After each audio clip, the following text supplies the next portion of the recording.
And I consider myself very fortunate indeed to have worked on so many of these programmes. Today's presentation is totally dedicated to the making of one of Britain's best-loved children's televisions, Thunderbirds. It's a collection of hundreds of photographs, some that I casually took while I was working at the studios, and some that have recently been discovered. And I've also had to include some photographs from other series to illustrate and demonstrate the effects that we were trying to create in Thunderbirds. So I'm going to share with you some of the secrets and mysteries of exactly how all the incredible special effects shots were achieved. But first, I must warn you that what I'm about to show you may shatter your previous treasured perceptions of the programmes. You may never look at them in the same way again. It's 50 years, almost to the day, since the first episode of Thunderbirds was broadcast on September the 30th, 1965, to be precise. And it all took place in this small building on the Slough trading estate, just a few miles from here. At that time, none of us that were working at the studios had any ideas that the programmes we were working on would live on to be enjoyed by children and adults alike for generations to come. And for me, there was one person above all others that was responsible for the success of these programmes, and that was Head of Special Effects, Derek Meddings. Derek not only designed all the vehicles, all the buildings, for almost every single episode of Thunderbirds, but he also produced all the storyboards, painted all the backdrops, and directed all the special effects shots. Derek was a true genius and a remarkable man to work for.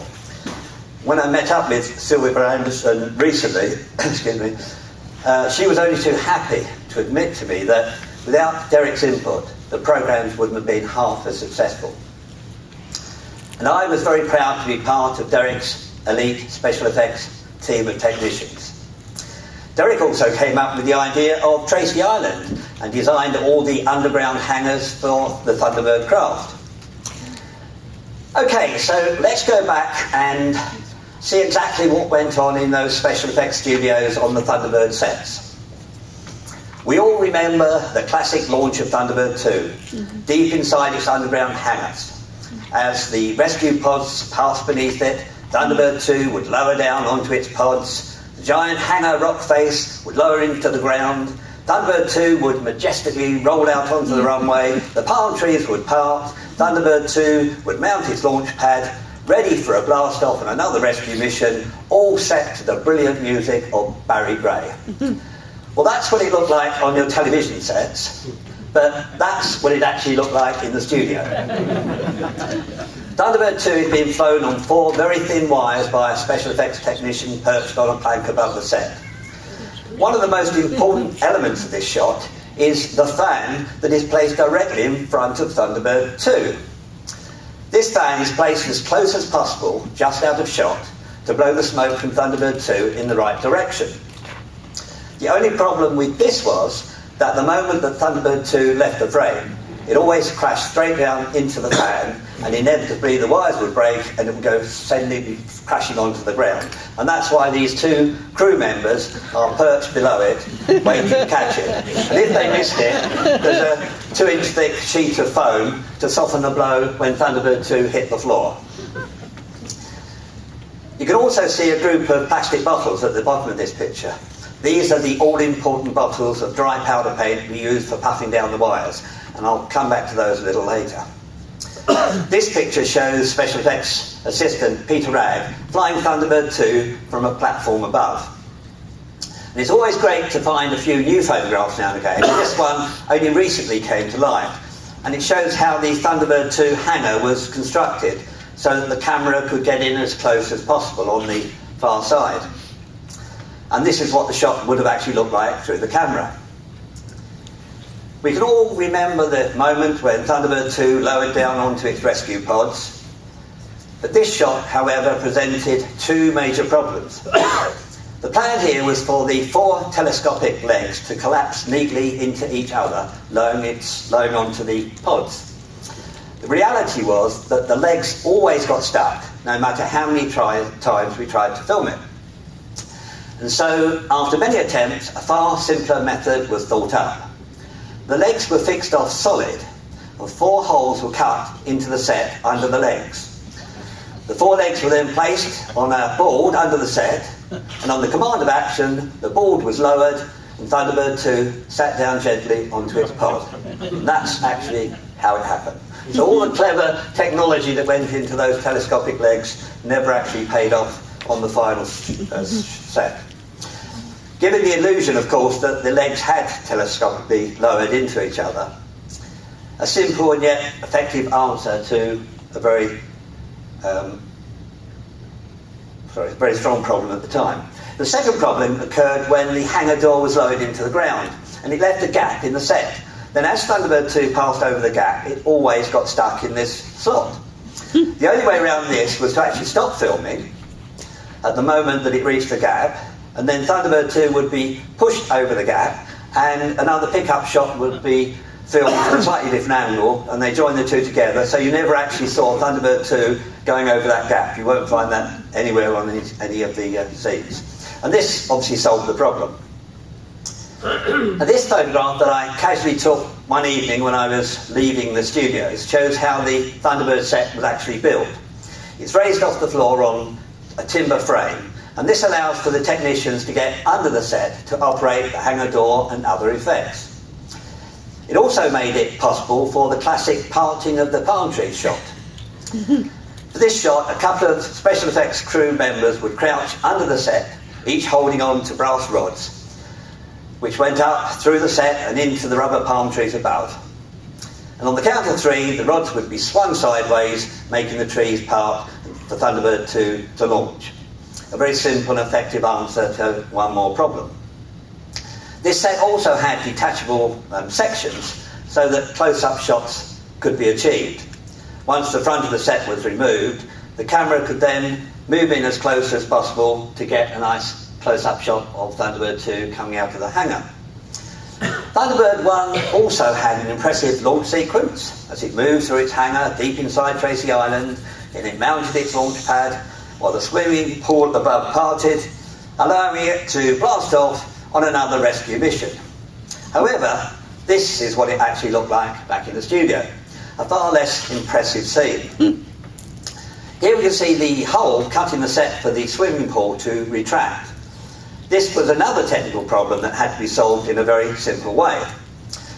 In this picture, Derek Meddings is holding onto a fan close to the edge of the set to create the ripples on the surface of the water to make the shot look more realistic, whilst another technician is simply withdrawing the tray of water, which is all it was on a bit of timber, that represented the swimming pool. Yet another very simple answer to create a perfect effect. And this is a very young Mike Trim putting the all-important finishing touches to the roundhouse on Tracy Island. Once completed, it would be built into the set, ready for Thunderbird 3 to launch. Hiding the wires was always a constant problem, and this is where those plastic bottles I mentioned earlier come in. We used different colours of dry powder paint in plastic bottles to puff onto the wires. First, we would spray a light coating of grease onto the wires called anti-flare. Anti-flare is a can of grease that's used in the film industry to spray onto shiny surfaces to dull them down so that you don't get a reflection. So if a live action car is coming past, normally you'd see the whole of the camera crew in the camera door. So they spray this light grease onto the door, it dulls it down, and you don't get a reflection. So we used this spray to spray onto the wires, which meant that that grease clung onto each of the wires, and then we'd go in with the dry powder paint bottles and puff our paint onto the wires, looking through the camera to see where the blue and the white wheels of the clouds, and have to match in as best as possible. Blue and white powder paint was used most of all, obviously because of the clouds. And after a while it became fairly easy to hide the wires, but the trouble was all the models underneath used to change colour because they all ended up covered in blue powder paint. Once this was done, of course, the shot was ready to film, and Thunderbird 3 would blast off through the centre of the building, off on another adventure. This is a photograph of Thunderbird 3, and it was the largest model ever built at the studio. And here's Derek Meddings behind the camera on that particular set. You can see how high Thunderbird 3 is. Thunderbird 3 had 3 rockets at its base, as we all know.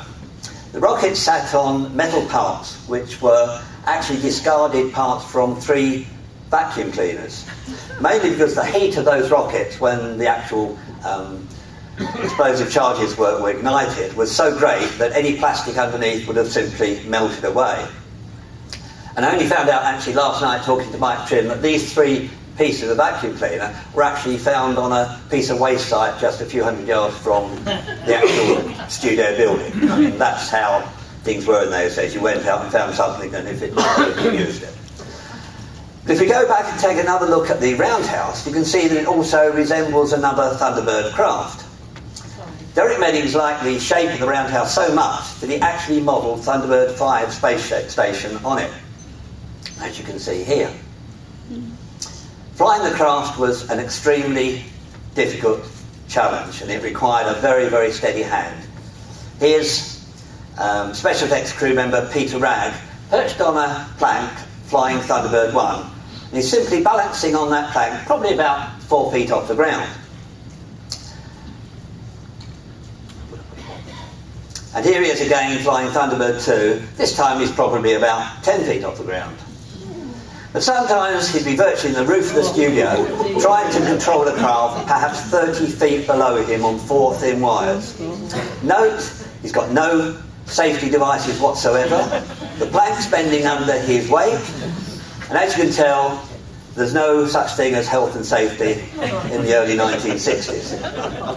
Plus, the temperature in the roof of those studio buildings would reach about 120 degrees with all those lights on. So you were dripping all the time, and sometimes, and it's not an exaggeration, the drips would actually fall down and pass through the camera lens, and you'd have to cut the shot because you could see the drips coming off the person that was sweating above. Now here you can see 2 of the effects crew members flying Thunderbird craft, probably about 15 feet on that plank above the set. And that might look quite easy until all the rockets on the craft's fire just below the landing, and they can't see a thing that's going on below them. But they're still trying to land these crafts on these thin wires onto this base below, with all this smoke billowing up around them. Often these shots had to be filmed over and over and over again, and you didn't really even know until the next morning whether you had achieved success or not. And in this shot, the Thunderbird 1 and Thunderbird 2, they're being flown on by a crew member on a plank above. But as you can see, the vision is totally blocked by the dense black smoke that's raging below, probably choking the poor guy to death up there on that plank. One of the main problems at the studio was the lack of space. And so Derek Meddings came up with 2 brilliant ideas, actually, to solve the problems. First, he built the famous roller sky. And this consisted of a very large band of painted canvas rotating on 2 steel upright poles to give the illusion, when rotated, that the craft was actually flying. It was used over and over again throughout so many different series. Here you can see it on the roller sky, or behind one of the Captain Scarlet's puppets on the puppet set. And the canvas would simply rush behind the puppet and give the illusion, when you've got a close-up shot like that, that all the clouds are going past and that the craft was flying. Derek also then constructed his roller road, and this consisted of 3 bands of rubber running around 3 independent rollers, each controlled by variable speed motors, each band representing a different element in the shot. The foreground, which ran at high speed with small bushes on it, the runway, which moved around the unit with the craft and vehicle on it, and the background, which had trees and bushes fixed to it and ran at a much slower speed. By using this brilliant method, an illusion of movement was really created to brilliant effect. Whereas in reality, only the ground and the sky moved, and the craft remained absolutely static in the centre of the shot. So here we can see how it was used in the feature film Thunderbirds Ago. 0X is simply being lifted up as the ground and the sky rush past behind it. And once again in this picture, you can see the three moving elements of the roller road all travelling at different speeds to give that incredible realistic illusion. The roller sky also had its own constant speed that could be varied to give the correct effect. And of course, if you were filming at high speed, you had to rethink and think, well, you've got to run the background faster to get the right illusion at the end of the day. And here in this shot, Thunderbird 1 and the Firefly truck are both totally static, and that roller road is rushing behind them at high speed. And you'd simply have Thunderbird 1 fixed off on wires above, and there would be a technician holding onto that small Firefly truck with a little wire at the back, just pushing it backwards and forwards, pulling it back. But basically, the camera's fixed off, the vehicles are fixed off, and the road is rushing past at high speed. And once again, in this shot, only the roller road, the roller sky are moving to create that illusion that we were looking for. And this, of course, was used to perfect effect in the classic scenes from the first episode of Thunderbirds Trapped in the Sky back in 1964, where the three elevator trucks were all needed to land the Fireflash aircraft. Here, for example, again, the aircraft and the elevator cars are all totally static, while the roller road and the roller sky are doing all the work, rushing behind them. And these close-up shots certainly couldn't have been achieved without the use of this purpose. And this amazing sequence from the first ever episode of Thunderbirds is, well, it was truly amazing. But at that shot there, you couldn't possibly pan a camera along and try and keep up with an aircraft. So the camera's fixed off, the vehicles are fixed off, and the road is doing all the work. And it's still probably one of the most dramatic effects that were produced on the Thunderbird series. Fireflash, of course, was another design of Derek Meddings. Here's some of his early drawings for the craft, and here's Derek on the set with the finished model. It's a really streamlined aircraft. It looks lovely when it's flying, and it looked just as impressive on the ground. Explosions. Explosions and raging fires were an everyday occurrence at the Century 21 studios. Whether it be crashing aircraft, or oil rigs on land, or oil rigs at sea, rockets, trucks, transporters, or even poor old 0X. They all ended up in a ball of flame. And the models were usually totally destroyed. And also, normally, most of the surrounding sets, as you can see here. Most of the trees and all the dressing would also be destroyed. So when somebody says, well, you know, what was it like being a model maker at studios? I'm now into 3 hours of overtime building trees that night to replace ready for tomorrow morning's filming. So it wasn't always sort of redressing and making supersonic aircraft and spaceship look special. Building fences and trees and signs that were burnt to pieces in everyday film shots was part of the daily work routine. And of course, once the director had shouted cut, it was all hands to the pumps to salvage as much of the sets as possible. And everybody was ready at hand with fire extinguishers to try and save as much as they could. One thing that certainly didn't mix when it came to explosions was water and electricity.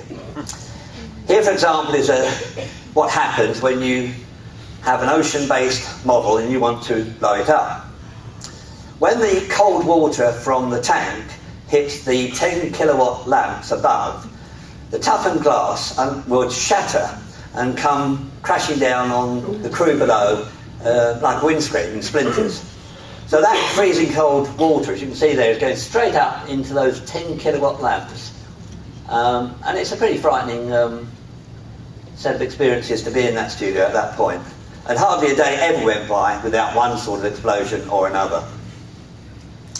Here's the Firefly truck in a blazing scene from Thunderbirds, and you can see this long taper being used.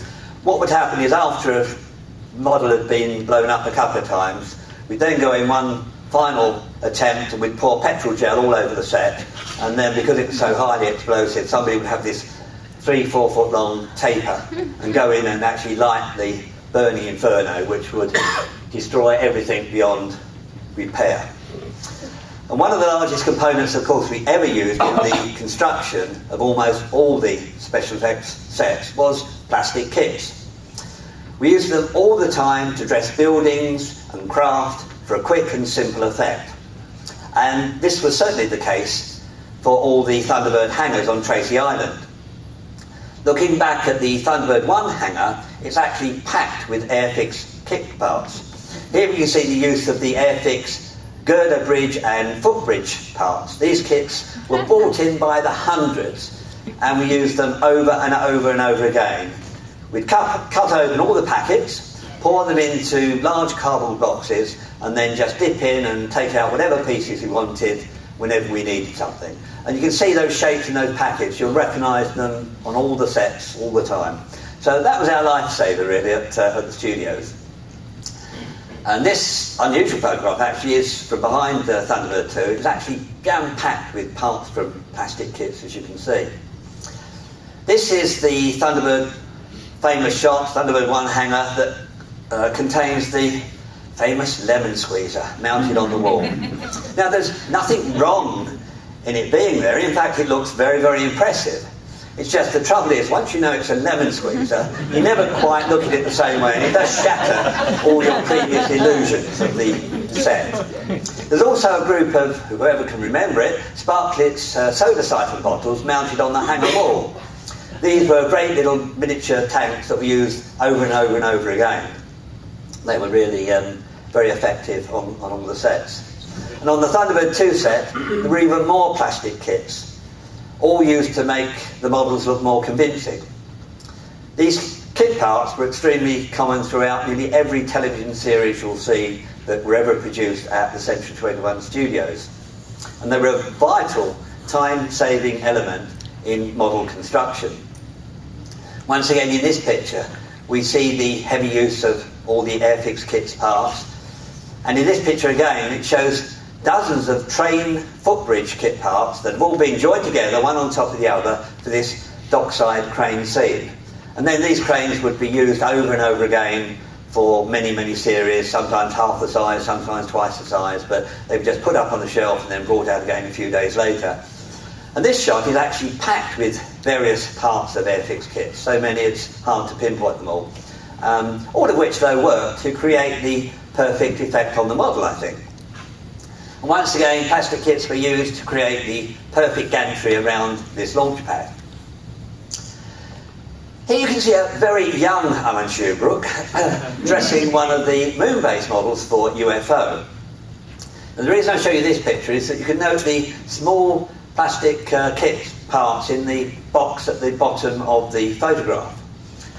I'd simply go through that box, pick out all the bits I liked, then spray them up silver or white, put them back into this lid, and then when I got a job to do, which was dress all the moon-based models for UFO, I'd simply pick out the bits I needed, stick them onto the outside, hopefully resembling bits of external pipe work and anything else that might make the body of the building look more convincing. If we take a look at this picture of Thunderbird 1 flying over some oil tanks, it probably sums up for me just how effective you can make something look without really trying. I'll show you what I mean. We're all familiar with the plastic kits that we made one time or another. Boats, planes, tanks, galleons. They all came to us looking like this. Then we carefully broke off all those delicate little parts. Whoops. Broke off all those pieces. We carefully broke off all those delicate parts that we needed and threw these useless bits away because they were no use to anybody. Not at Century 21. At Century 21, we broke them up into pieces, sprayed them white and silver, and placed them here, here, here, here, and here. All of which create the perfect pipework for this model. But they're just those discarded pieces from Airfix kits. Showing you how Derek Meddings taught us to look outside the box for everything we were doing. I mean, you could have got a bit of brass tubing, put tape round it, and spent hours trying to mould something like that. But you can see quite clearly now when you look, they are just the remnants of the old Airfix kits. Whoops, there we go. And if we take this Martian model, for example, you don't have to look very closely here to see that they're actually a collection of vegetable colanders and mixing bowls, all sprayed silver and turned upside down to create this Martian set. And here's another moon-based set, but there's no prizes for guessing what these buildings are made of. They're all 1960s table lamps. And that's exactly what went onto the set and exactly what we filmed. Looking at them now, I think we probably could have tried to disguise them a little more than that. Polystyrene was used extensively on all the special effects sets. The rock faces, the Tracy Island, all carved out of large blocks of polystyrene. More background rocks here in this picture from another Thunderbird scene. And whether it was a burning volcano or tunnelling through underground rock or a concealed missile base, icebergs, all made from blocks of polystyrene. Often these rocks were covered with salt and dry white powder paint to create snow scenes. And they looked very convincing indeed. But sometimes polystyrene rocks would be dusted down with sand and various shades of yellow to represent the desert scenes as seen here in an episode of Joe 90. And again, they looked very, very convincing. In this shot, you can actually see how I've sliced the polystyrene with a sharp knife to simulate the rock layers in the foreground of the shot. I'd also make models, buildings out of polystyrene. I made this abbey totally out of polystyrene sheeting. Once I'd constructed the shape I wanted, I'd use a small blowtorch to simply attack the surface of the polystyrene, which would give a much more realistic effect. Polystyrene was very, very susceptible to heat, so you could work wonders with it. And a very simple model like this would have only taken probably a day and a half to make. And the more it broke, the more effective it looked. Likewise, this temple was totally made out of polystyrene sheeting.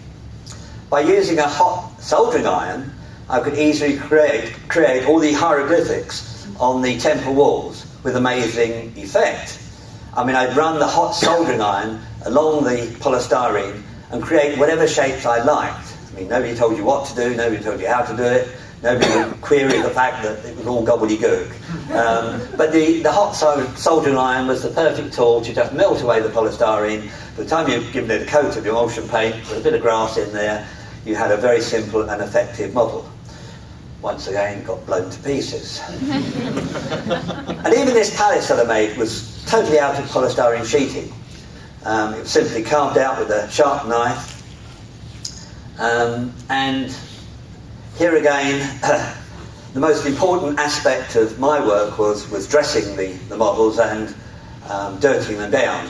So here's again a very young Alan Shubrook, probably about 19, 20 at this age, I suppose, working on a submarine. And I'm adding all the rivets and rust to that model, to that simple block of wood now, to try and make it as realistic as possible when it's on the set. And here's the finished product in the walls, in the tank during filming, which hopefully now looks a little bit more realistic.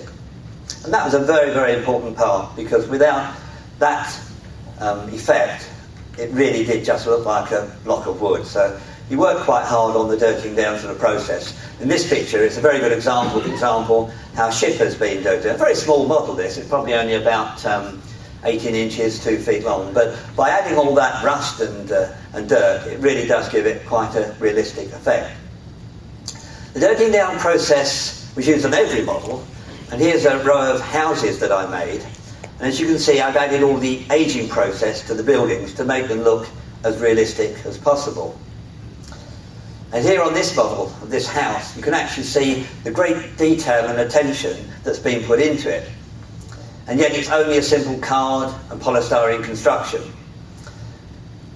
But in the effort to make the dirtying down look as realistic, if you go in really close here, we can see just how this doorway is probably only about 6-7 inches high. But you can see the amount of attention and detail that's gone into that tiny, tiny area of the model. And once again, on the roof section here, the incredible detail that's gone in here. Now, probably the camera would never zoom in that close, but it really did make what was really a piece of cardboard and a piece of polystyrenes look very, very effective in a very, very simple process. Here's a riverside pub that I built. It probably only represents a couple of days' actual work. It's a simple cardboard and balsa wood model, and I'm working from a drawing that Mike Trim has given to me, showing me what he wanted it to look like. You can see it on the far left of the screen there. It's a very simple construction, but it's the aging process that makes it look so real, I hope, when it's on the set. And here it is on the studio set, complete with its canal. Creating street scenes was a fairly straightforward process, and we used a lot of flat sections of buildings to dress and redress all the scenes. You can see the one-sided buildings here on the right. These could be moved into different positions to redress and produce a number of different street scenes at any time. And this picture shows how we would add simply anything to the end of the street scene to finish it off. But in reality, only a small part of the set was ever actually seen. And here's how the finished shot would look on the set from a very low camera angle. Very important always to get the camera as low as possible, because it hid all the slots in the road, all the trickery that we were actually trying to produce on the set. We changed all the names on the buildings so that nobody actually recognised any of the previous scenes. And that was actually quite time consuming, because you've got to remember this was pre-computers. We had no computers whatsoever. They hadn't been invented when we were making these. So if we wanted a name on a building, we'd get a sheet of what used to be called letter-set, which was a rub-down lettering system, and we'd have to press each letter down one at a time, and you'd normally get to the end of the word and then find you've got an E missing or an L missing and have to do something completely different.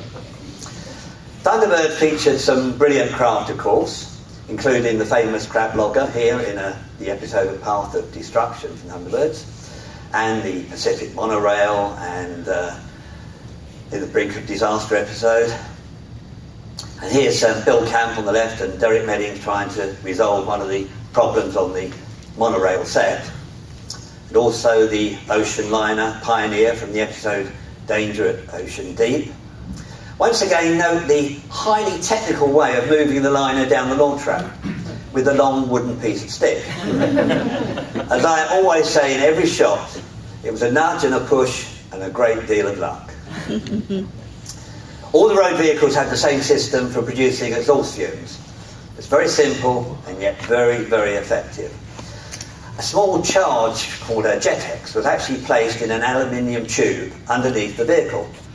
Then dry powder paint would actually be placed in the path of the vehicle on the set.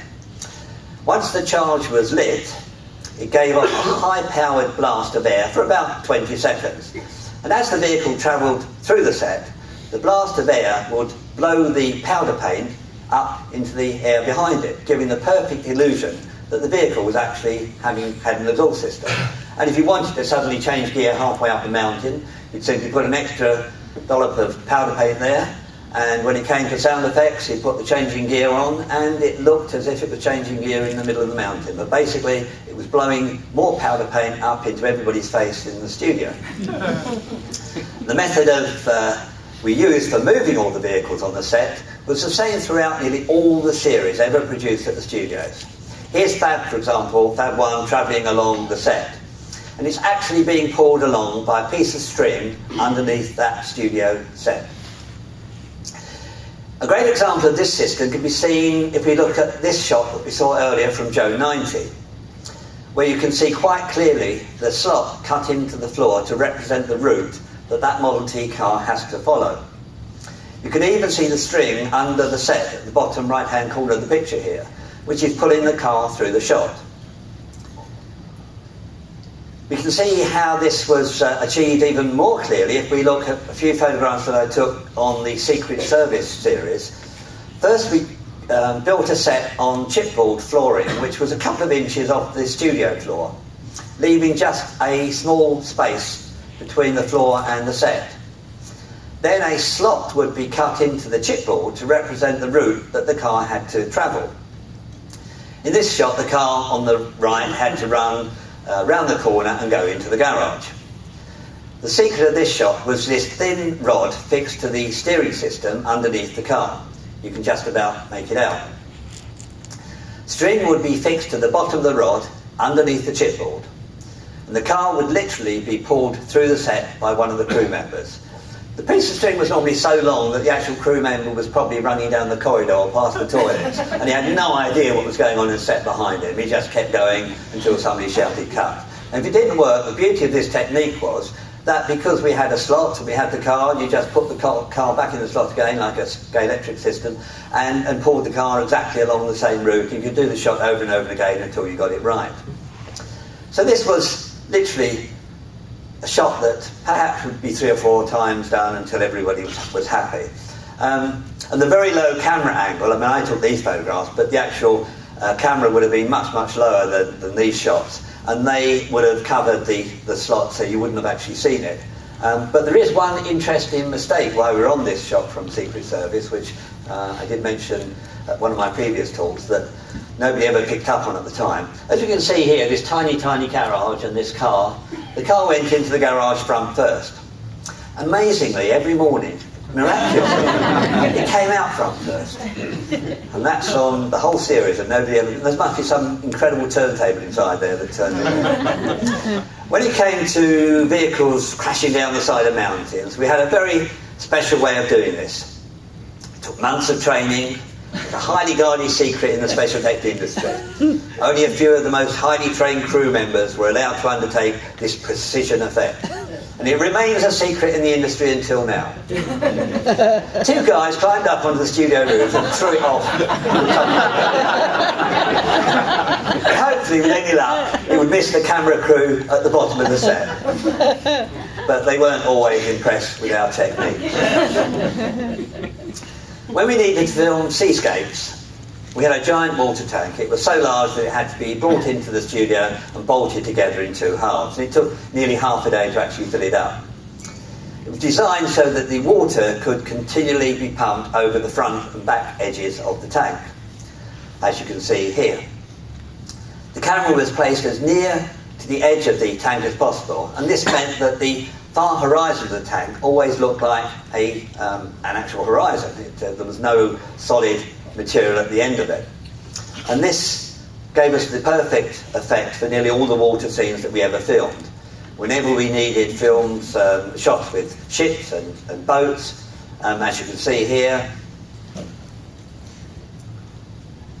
and this shot of Ocean Deep in the tank from Thunderbirds, and this tanker. However, you know, like all things at Thunderbirds, everything gets blown to pieces. But the tank was, once it was set in position, it was very, I mean, you had it there for probably a few days and you tried to do all the water shots. But the crew would climb into the tank and start building the construction that was needed for each particular shot. We might have a piece of ironwork underneath the water for a vehicle to actually run along. It was simply running on a roller, but it was just flush with the top of the water. Or, as you can see in this shot here, just about from UFO, you can see the vehicle there, the skydiver, which would be pulled in and out of the water 100 times until we got the shot to the right. So the set would be built, and it was never an easy job wading around in 2 feet of cold water. And here in this picture I took with Bill Camp, the special effects director, filming in the middle of this Captain Scarlet scene, just proving that even the directors had to get their hands mucky now and again. The water tank was, of course, used for brilliant effects in many, many scenes, and including Atlantic Inferno, where this oil rig was constructed in the centre of it. This low camera angle shows the perfect illusion of that horizon at the far end of the tank. It's only probably sort of 10 feet away. And here you can see the scale of the model with Ian Wingrove working on the model in the actual tank. And special effects supervisor Jimmy Elliott here creating the waves at the beginning of filming. And of course, as always, all the models we built were eventually blown to pieces. And here goes that poor oil rig, sinking slowly into the ocean, and then just for one last bit of luck, we give it a final blast of explosion to completely eliminate it. Now, the water tank was used to bring effect also in the famous Thunderbirds episode, Attack of the Alligators. Here's Derek Medding struggling to control one of those alligator beasts. The big problem with this shot in this episode was the studio created such a natural hot swamp because the studio lamps created this 120 degrees of heat, and these creatures were just placed there, and they loved it, and they didn't want to move and do anything. So they were real, and they ranged in size from 2 to 3 feet sort of long. And they were so comfortable that it would go for sometimes hours without one of them moving. Various attempts were actually made to try and get them to move. At one stage we actually tied pieces of string to their legs and tried to pull them off their sets into the water. And then there's of course the other famous story where they ended up placing electric currents into the water to shock them into action. A small electric current. Now, if we take a look at underwater filming and how that was achieved, here's a typical shot of Thunderbird 4 underwater. Or is it? The truth is that in none of these shots did the craft actually ever get wet. The shots were all achieved again by a very clever and simple method. First, a conventional dry set would be built to represent the seabed. Then the submarine, or even the puppet, would be suspended in front of it. Here's a long-lost still from 1963 of Mary Turner setting up an underwater shot for an episode of Stingray. Then a specially built fish tank would be placed between the set and the camera, so that this is how the set would actually look. You see the camera, the fish tank, and a completely dry vehicle or puppet behind it. Then we'd add an airline that we'd put in the bottom of the water tank, which would produce the bubbles, which gave us one more effect. But the real secret to this shot was this lamp that was placed at the top of the water tank here, because this lamp gave a very strong beam of light, and when it was agitated backwards and forwards in the water, it produced an extremely realistic underwater effect, as you can see here. So those beams of light are actually being created by that one lamp that's on that top corner of the fish tank. And the more you agitated the water, the more the beams of light passed by.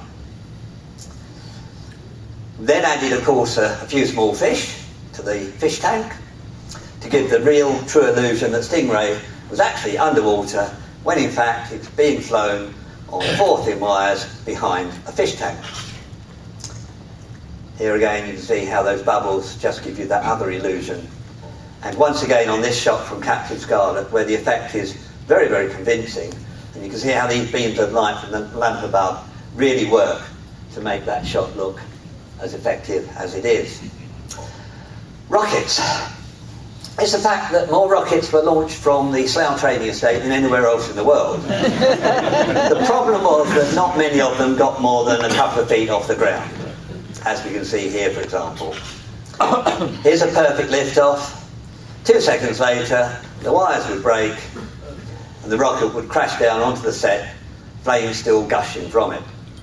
It's very important to get that rocket back onto its launch pad as quickly as possible to stop the rest of the set from being destroyed. Then we'd have to wait, obviously, for all that smoke to be cleared before doing the shot all over again. However, the technique for producing this type of shot improved tremendously as the years progressed. And some of these shots that were filmed in later years in the studios are as near, I think, as you can get to the real thing. Remembering we're talking about probably half-an-hour children's television programs. This is how we achieved the perfect launch. The rockets were lifted off the ground with a single wire. If you look very, very closely, you can just about make it out. It's quite faint on the right-hand side of the screen.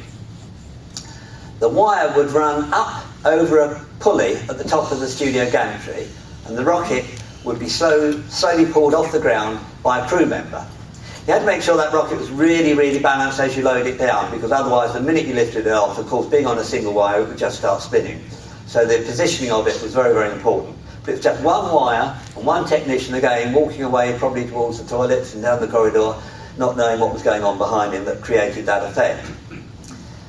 Once again, you can just about make the wire out in the roof of the studio here on this long shot, showing exactly how that was achieved. We did, of course, make two great Thunderbird feature films. The first, of course, being Thunderbirds Ago, which featured the magnificent Zero X craft. This was the largest of the Zero X models that we used. It took several crew members to actually assemble it. Here it's the final model on the set, just before filming on the last. And here's it sitting there on the runway ready for the launch sequence. And as we said earlier, the small model, we had a much smaller model that we used on the flying shots. Here again, seeing the use of the roller road and the roller sky for the majority of all those takeoff sequences. Remember again that Zero X is static and only that runway and the sky moving. There's one particular shot that what's required for the dream sequence of Thunderbirds Ago. You may remember the dream sequence that all took place in space on the Swinging Star. Here's Alan Tracy on that dream set. Here's Fab 1 parking up. The sequence, of course, also featured Cliff Richard and the Shadows. Here's some of the behind-the-scenes pictures from the puppet stages. Once again, we can see the attempts here to hide the wires using that anti-flare spray and the dry powder paint. And here's Cliff being touched up just before filming. However, the dream sequence ended up with a shot of Alan Tracy falling back to Tracy Island, if you remember. It was thought that the best way to get this shot was by live action. And so Derek Meddings and puppet director Alan Perry flew to Portugal, found an island, hired a helicopter, took the panel out of the bottom of the helicopter for the camera to fit into, and the idea was the helicopter was to plummet downwards while it was spinning round at the same time. On attempting to film this, Alan Perry at the camera was looking through the viewfinder, and Derek Meddings was actually holding on to his legs. The shot was so scary that Alan Perry actually passed out while filming, as you can imagine. Frightening sight. And when they viewed the footage back in Britain, it was all agreed that it just hadn't worked. And so Derek built a small model of Tracy Island on the studio floor. He then spun the camera down from a rope on the studio roof towards the model of the floor and produced the perfect effect in probably half a day or less. Now this is the all familiar shot of Thunderbird 2 hangar. Or is it? Or is this the Thunderbird 2 hangar? Spot the difference. The one on the right has got about around 20 windows in it, and the one on the left had a double glazing refit and now has about 60 windows in it. The fact is that there are dozens of differences between these pictures, including the rock face if you even look. The reason for it being that the stock footage for Thunderbird's television series was not in the right proportion for the much wider cinema screens. And so all this stock footage had to be refilmed 2 years later for the feature films. By that time, the original sets had all been damaged and new ones had to be built. However, as you can see here, there's quite a few differences to the two models. The second feature film that I worked on was Thunderbird 6. Derek Meddings took over the entire floor of Stage 1 at the studios to create the Lady Penelope mansion and the surrounding countryside. You can just about make it out in the centre of the set. And here's Derek Meddings making some last-minute adjustments to the set. Dummy wings were attached to the front of the camera to get the viewpoint of the pilot of the plane as it passed over the set. And this is the angle that the camera would see through those wings, as you can see looking down onto the mansion. You can see just how little space was actually left for the camera dolly to run along the edge of the studio. And as Derek Meddings is actually at the camera on this particular shot, getting it exactly as he wanted it. Derek, of course, designed the skyship for Thunderbird's 6th feature film. Here's some of his original drawings for it. Here's the finished model on the set. And Derek working on the skyship just before filming. The skyship, surprise, surprise, ended up getting stuck on a pylon just above, surprise, surprise, a missile base. Here you can just about make it out in this picture that I took. Eventually the skyship went crashing to the ground in a ball of flame. The explosion was so fierce that it actually singed the hairs on the back of my hand. I was perched up on a piece of scaffolding in the corner of the studio, and as the heat from the blast sort of came up through into the roof and just stayed there, all the back of my hand was actually a hair all singed. That's how powerful the explosions could be. And of course we can't forget the wonderful characters that embraced every episode. Without them certainly there wouldn't have been a Thunderbirds. As I worked on special effects, it's only natural that most of my viewpoints have been taken from the special effects stages. It was there as a young 19-year-old that I first came into contact with so many great colleagues and friends.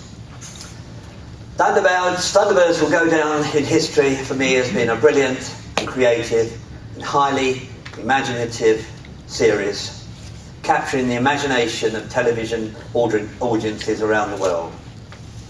A whole lot of amazing talent and new filming techniques resulted in a television series that has never been equalled in its originality in the past 50 years. I worked on well over 100 programmes and made some incredible friends, many of which are sadly no longer with us. You had to be there to experience the originality, the ingenuity of every frame that went through the camera. You had to be enthusiastic, and above all, you had to be very mad to work in special effects. Yet nothing in the past 50 years has deemed to come within a whisker of the magic of each and every day that would unfold in that small studio unit on the Slough trading estate. It was truly an era of filmmaking that can never be recaptured, never be simulated, and certainly never forgotten.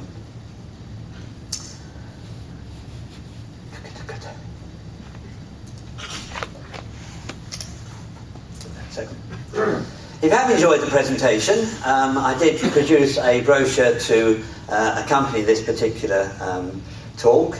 If you haven't already got one, it's £5, and it is basically celebrating the anniversary of the special effects of Thunderbirds. And also, while I'm in this quick commercial break, I do have a brand new book out. Since my first book came out 8 years ago, people have said, when are you going to produce the second one? I said, well, there's nothing to put in it. Suddenly, in the last 6 months, everything seemed to happen. I went back to the studios, visited the studios, and so this new book is not only packed with brand new articles, features, it's got exclusive interviews with people that worked at the studios that have never been done before, and there's about 80 pages packed with all sorts of things, including the first ever floor plan of the studio. And it's also my emotional journey of revisiting the former studio buildings that is my topic of my presentation tomorrow afternoon in this room. And I hope that if some of you are here, you're still able to enjoy that presentation as well, where we look back over who did what at the studios 50 years ago. Thanks very much indeed. I hope you enjoyed everything. Thanks for being such an attentive audience. I look forward to talking to you perhaps in the near future.